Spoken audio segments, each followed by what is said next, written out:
ترتیب کے اعتبار سے 70ویں، نزول کے اعتبار سے 79ویں سورہ مبارکہ، مکی سورہ مبارکہ، 44 آیات اور 2 رکوع پر مشتمل ہے۔ آیت نمبر 3 میں ارشاد خداوندی ہے من اللہ ذی المعارج، خدا صاحب درجات کی طرف سے نازل ہوگا۔ درجات سے مراد آسمان ہے، اسی نسبت سے اس صورت کو سورہ معارج کہا جاتا ہے۔ سورت کی ابتدا میں بتایا گیا ہے کفار مکہ حضور اکرم صلی اللہ علیہ وسلم اور آپ کی دعوت کا مذاق اڑاتے ہیں اور آپ سے مطالبہ کرتے ہیں کہ جو عذاب آنے والا ہے وہ جلدی لے آئیں تاکہ آخرت سے پہلے ہم دنیا ہی میں اس سے نمٹ لیں۔ اس کے بعد یہ سورت قیامت کی منظر کشی کرتی ہے، وہاں مجرموں کا جو حال ہوگا اسے بیان کرتی ہے اور بتاتی ہے کہ اس دن آسمان تیل کی تلچھٹ کی طرح ہو جائے گا، پہاڑ رنگین روئی کی طرح ہو جائیں گے، اور کوئی دوست کسی دوست کو اور کوئی رشتہ دار کسی رشتہ دار کو نہیں پوچھے گا، بلکہ سب ایک دوسرے سے جان چھڑا کر بھاگیں گے۔ یہ صورت انسان کی فطرت اور طبیعت بتاتی ہے کہ یہ بڑا حریص اور جزا فضا کرنے والا ہے، تکلیف پہنچے تو چیختا چلاتا ہے، اور نعمت حاصل ہو تو اکڑنے لگتا ہے، مال ہاتھ آ جائے تو بخل کرنے لگتا ہے۔ البتہ حقیقی نمازی اس سے مستثنا ہے۔ مسلمین کی اللہ تعالیٰ نے 8 صفات بیان کی ہیں۔ وہ نماز کی پابندی کرتے ہیں، ان کے مال میں سوال کرنے والوں اور سوال سے بچنے والوں سب کا حق ہوتا ہے، گویا کہ وہ نماز کے ذریعے اللہ پاک کا حق ادا کرتے ہیں اور زکوٰۃ کے ذریعے بندوں کا حق ادا کرتے ہیں۔ وہ حساب و جزا کے دن کی تصدیق کرتے ہیں، ایسی تصدیق جس میں شک کی کوئی ملاوٹ نہیں ہوتی۔ وہ عبادت اور طاعت کے باوجود اللہ کے عذاب سے ڈرتے ہیں۔ وہ زنا اور جنسی غلاظت سے اپنے دامن کو بچا کر رکھتے ہیں، صرف حلال پر اکتفا کرتے ہیں اور حرام کی طرف نظر نہیں اٹھاتے۔ وہ امانتیں ادا کرتے ہیں اور عہد پورا کرتے ہیں، نہ عہد میں خیانت کرتے ہیں نہ وعدہ خلافی کرتے ہیں۔ وہ حق و عدل کے ساتھ گواہی ادا کرتے ہیں۔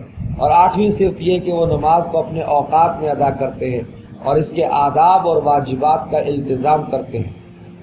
جن لوگوں کے اندر یہ صفات پائی جاتی ہیں ان کے بارے میں اللہ تعالیٰ فرماتے ہیں یہی لوگ جنتوں میں عزت والے ہوں گے۔ سورت کے اختتام پر اللہ پاک اس بات پر قسم اٹھاتے ہیں کہ بعث و نشور حق ہے، یعنی مرنے کے بعد دوبارہ جی اٹھنا، تمہارا اٹھایا جانا یہ برحق ہے، اس میں کوئی شک نہیں۔ اور اللہ پاک اس بات پر قادر ہے کہ ان کو ہلاک کر دے اور ان سے بہتر اور اللہ کی زیادہ عبادت کرنے والوں کو پیدا فرما دے۔ اللہ تعالیٰ کی اس قدرت کا عملی ظہور ہر دور میں ہوتا رہا۔ جب کسی قوم نے دین کے بارے میں تساہل اور تغافل کا رویہ اختیار کیا، اللہ پاک نے ان سے بہتر اور دین کی قدر کرنے والے لوگ پیدا فرمائے۔ آج بھی ہم دیکھ رہے ہیں مختلف قوموں، ملکوں اور مذاہب کے لوگ اسلام قبول کر رہے ہیں۔ یہ نو مسلم ہم موروثی مسلمانوں سے بہتر مسلمان ثابت ہوتے ہیں۔ ہم میں سے ہر ایک کو یہ بات ہر وقت اپنے ذہن میں رکھنی چاہیے کہ ہم اللہ تعالیٰ کے دین کے محتاج ہیں۔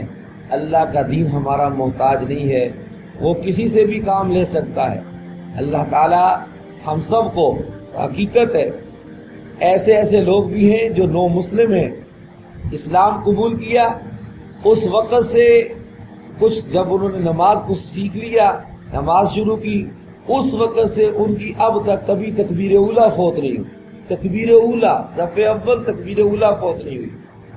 اور کچھ دنوں کے بعد تہجد کا اہتمام شروع ہوا، اس وقت سے لے کر اب تک ان کی کبھی تہجد قضا نہیں ہوئی۔ یہ نو مسلموں کا حال ہے۔ اور نسلاً بعد نسل جو مسلمان ہیں، بچہ اسکول چلا گیا ہے، اکیڈمی سے آ گیا ہے، بس اب کچھ انٹرٹینمنٹ کے بعد سو جائے گا، بالغ ہو چکا ہے، نہ ماں کو پرواہ ہے نہ باپ کو پرواہ ہے، میرے بچے کے اوپر نماز فرض ہو چکی ہے، میرا بچہ نماز پڑھتا ہے کہ نہیں پڑھتا اس کی کسی کو فکر نہیں ہے، الا ماشاء اللہ۔ اللہ تعالیٰ ہمیں حقیقت کے اندر ان عالی صفات کو اپنانے کی توفیق عطا فرمائے جس کا قرآن ہم سے مطالبہ کرتا ہے، اور ان برے صفات سے محفوظ فرمائے جن سے قرآن بچنے کی تلقین کرتا ہے۔ وآخر دعوانا ان الحمد للہ رب العالمین۔